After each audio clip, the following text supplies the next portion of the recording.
क्योंकि आज भी आपके सामने सबसे बड़ा चैलेंज बना हुआ है रिटर्न्स का। लगे रहते हैं लोग नए नए प्रोडक्ट, नई नई कैटेगरी, बहुत सारी कैटेगरी, बहुत सारे प्रोडक्ट लाकर हार्डली कुछ पैसा बना पाते हैं। तो ज्यादा प्रोडक्ट बनाने से या ज्यादा प्रोडक्ट लगाने से ज्यादा पैसा बनेगा, ऐसा भी सही नहीं है। Stop selling on Amazon, Flipkart, Meesho, there are so many e-commerce platform. Why? इस वीडियो में हम ये भी डिकोड करेंगे कि आखिर फिर करें क्या अगर इन पे रोक दें अपने बिजनेस को। तो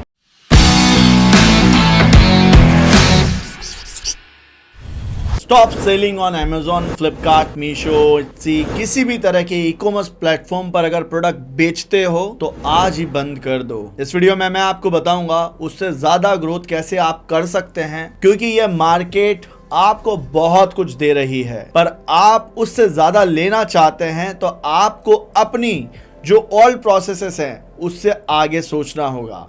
इस वीडियो में हम बात करने वाले हैं एक स्टेप बाय स्टेप फॉर्मूला की कि कैसे आप अपने प्रोडक्ट बेचना बंद कर दीजिए अगर आप ई-कॉमर्स प्लेटफॉर्म से ही सिर्फ और सिर्फ सेल कर रहे हैं। क्योंकि आज भी आपके सामने सबसे बड़ा चैलेंज बना हुआ है रिटर्न्स का।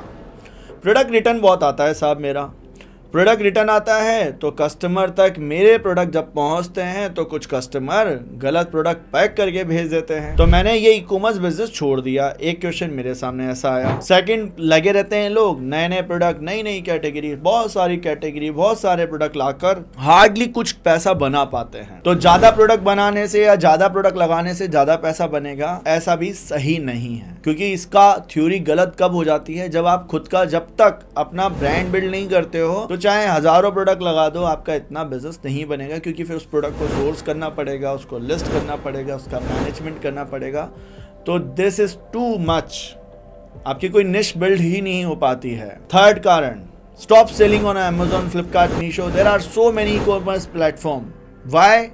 इस वीडियो में हम ये भी डिकोड करेंगे कि आखिर फिर करें क्या अगर इन पे रोक दें अपने बिजनेस को। तो ये समझिए कि जो कारण है ना नंबर तीसरा, वो यही है कि आपको इस काम को रोक कर at least social media, social selling start करनी चाहिए। तो ये पूरा बिजनेस वीडियो आपके लिए ये सिखाने के लिए है कि आप जब तक अपने बिजनेस में, अपने प्रोडक्ट में आज भी direct order system, direct customer नहीं लाते हैं, बिजनेस नहीं बनता है। इसके लिए आपको एक कहानी समझनी होगी। देखिए, जैसे आप Amazon, Flipkart, Meesho पे बिजनेस करते हैं, होता क्या है, एक कस्टमर आया कहाँ से? Amazon से, Flipkart से, Meesho से।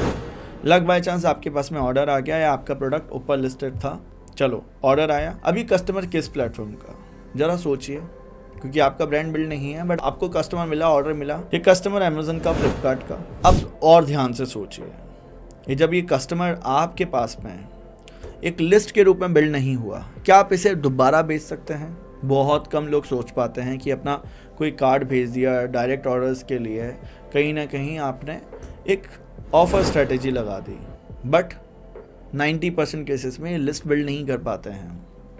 और जब तक प्रोडक्ट में आपका एक प्रोडक्ट, सेकंड प्रोडक्ट कस्टमर आपका परचेस नहीं करता है एक प्रोडक्ट के बाद में, और फिर बार बार परचेस करने वाला मॉडल आपके बिजनेस में नहीं होता है, तो वो कस्टमर आपका लॉयल नहीं बन पाता है। तो फर्स्ट ऑफ ऑल आपको ऐसे कस्टमर्स बनाने हैं जो कि आपके साथ में हमेशा बिजनेस करें, रिपीट करें। जैसे कि एप्पल क्या करता है, सैमसंग क्या करता है, आपने देखा होगा तनिष्क ज्वेलरी जो परचेस कर रहे हैं वो लॉयल कस्टमर्स बना रहे हैं। तो टाटा ने भी यही सेम स्ट्रेटेजी लगाई, मैं भी सेम लगाता हूँ, जियो भी सेम लगाता है, एयरटेल भी लगाता है। भाई ई-कॉमर्स सेलर क्या करते हैं, हमेशा हंटर बनकर रहते हैं। हंटर कौन? शिकारी। बार बार नया शिकार, नया कस्टमर, नया कस्टमर, नया कस्टमर। इसीलिए आपके बिजनेस में ना फनल आधी अधूरी चल रही है। आपको अपने सोशल मीडिया सेलिंग को फोकस करना चाहिए। पहला पॉइंट लिख लीजिए, build your on platform on socially, build your on traffic. इसके बाद में आपको इस पर फोकस करना है। Build your brand. जब तक ब्रांड नहीं होगा प्रोडक्ट फेल हो जाएगा मार्केट में। तो आप अपना बिजनेस कहाँ बिल्ड करें? इन प्लेटफॉर्म्स पर बिल्ड करें, जैसे कि फेसबुक है, इंस्टा है, यूट्यूब है, लिंक्डइन है। अब आप कहेंगे कि मेरा ट्रैफिक इतने प्लेटफॉर्म से नहीं आता है। हो सकता है इंस्टा से आपका राइट ट्रैफिक आ रहा हो, फेसबुक से हो सकता है। देखो, इस पर कमीशंस नहीं देने हैं आपको किसी को भी। आपके पास में इंडिपेंडेंट हैं आप डायरेक्टली कस्टमर तक पिच कर सकते हैं अपनी हर एक प्रोडक्ट की स्ट्रेटेजी। आपको यही सीखना है। अब आप आगे समझिए, जब आप इन प्लेटफॉर्म से हटकर अपना खुद का प्लेटफॉर्म बिल्ड करते हैं तो एक स्टेज और ऊपर जाना होता है सोशल सेलिंग से भी आपको। ये होता है D2C मॉडल। D2C मॉडल क्या होता है? डायरेक्ट टू कंज्यूमर मॉडल, जो कि आपकी प्लेटफॉर्म से, आपकी वेबसाइट से, आपकी ऐप से आपसे कस्टमर डायरेक्टली बाय कर रहे हैं। बेवकूफ.com, बहाने, इसके अलावा रिकोड, डिफरेंट मामाअर्थ को पकड़ लीजिए आप देख लीजिए झाजी अचार क्या करता है। हर एक कैटेगरी में ये जो ब्रांड बिल्ड हो रहे हैं ना आज पैन इंडिया लेवल पर, ये खुद का ऑन इकोसिस्टम बना लेते हैं बाद में। अब वेबसाइट आप किसी थर्ड पार्टी से मत बनवाइए जो एक फ्रीलांसर आपको दिखता है, ऐसी वेबसाइट्स नहीं चलती हैं। कभी क्या बग आएगा, कभी क्या बग आएगा, इसलिए D2C बनाते हो टूल्स का सहारा लीजिए। इसके बाद में नेक्स्ट पॉइंट यही है, आपको लेस एम्प्लॉय और टूल्स ओरिएंटेड बिजनेस बनाना होता है जब आप ऑनलाइन अपने बिजनेस की बनाने की शुरुआत करते हैं। तो D2C प्लेटफॉर्म बनने चाहिए आपके। D2C प्लेटफॉर्म में आपके टूल्स लगने चाहिए, टूल्स में आपका ट्रैफिक आना चाहिए, आपका कस्टमर आपसे परचेस करना चाहिए। अब आपको बड़ा टास्क लगता है ना ऐसा, देखो समझो, Amazon, फ्लिपकार्ट, मीशो, इट्सी, इन प्लेटफॉर्म पर हमने बिजनेस में एक सेल बंद नहीं करनी है हमें। यहाँ पर लिस्टिंग चल रही है, जैसे करते जाइए, ट्रैफिक आ रहा है, ऑर्डर्स आ रहे हैं, बट हमने मेन फोकस करना है ऑनलाइन अपने कस्टमर्स की डायरेक्ट पिचिंग पर, जिससे कि हम कस्टमर तक पहुँचने लग जाएं, हमारे प्रोडक्ट बिकने लग जाएं, हमें कस्टमर पहचानने लग जाएं और लाइफ टाइम के लिए हम अपने कस्टमर्स को बनाने लग जाएं।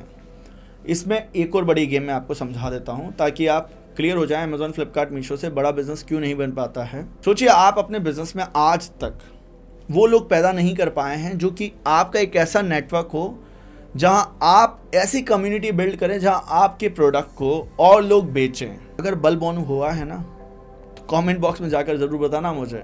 जब तक आप अपने बिजनेस में डायरेक्टली कस्टमर्स नहीं लाते हैं और वो कस्टमर जो कि आपके प्रोडक्ट को इस तरह से बाय नहीं करते हैं, आपका इकोसिस्टम नहीं बन पाता है। तो आपको चैनल पार्टनर बनाना चाहिए, आपको ऐसे लोग बनाने चाहिए जो कि एफिलिएट आपके बिजनेस में आगे प्रोडक्ट्स को बेचें, रेफरल बेचें। आपको अब प्रोडक्ट कमीशन पे बिकना चाहिए। मीशो यही तो करता है, बट मीशो से आप सोचिए वहाँ बहुत से लोग हैं। आप इंडिपेंडेंट भी अपने बिजनेस में लगा सकते हैं ऐसे। इसको हम बोलते हैं चैनल पार्टनर बिल्डिंग, माइक्रो और स्मॉल बिजनेस ओनर बिल्डिंग। छोटे छोटे बिजनेसमैन, जैसे किसी ने कहा भाई मुझे 50,000 से बिजनेस की स्टार्टिंग करनी है, वो आपसे कांटेक्ट करेगा। कोई 20,000 से बिजनेस स्टार्ट करना चाहता है, कोई साइड में अपने बिजनेस की इनकम ऑफ जनरेट करना चाहता है। इस तरह से सोचिए। क्लैरिटी बहुत कुछ है देने को, बट मैं चाहूँगा कि इस वीडियो को मैं यहीं समाप्त करूँ, क्योंकि यहाँ पर आप इतना ही अगर समझ लें कि इन प्लेटफॉर्म के अलावा बहुत कुछ है भी करने को और सीखना ज़रूरी है, अदरवाइज़ आप ऑनलाइन इकोसिस्टम नहीं बिल्ड कर पाएंगे। तो first of all social selling, commerce selling को मिलाकर डिजिटल इकोसिस्टम बनता है। इसको फॉलो करिए जो मैं आपको स्टेप बाय स्टेप सिखा रहा हूँ, ताकि आप एक अपना नेक्स्ट लेवल बिजनेस बनाएं। अगर आपको ये वीडियो पसंद आया है तो वीडियो को लाइक करिए, चैनल को सब्सक्राइब करके बेल आइकन को दबाइए ताकि वीडियोस की सारी नोटिफिकेशन आपको मिल पाएँ।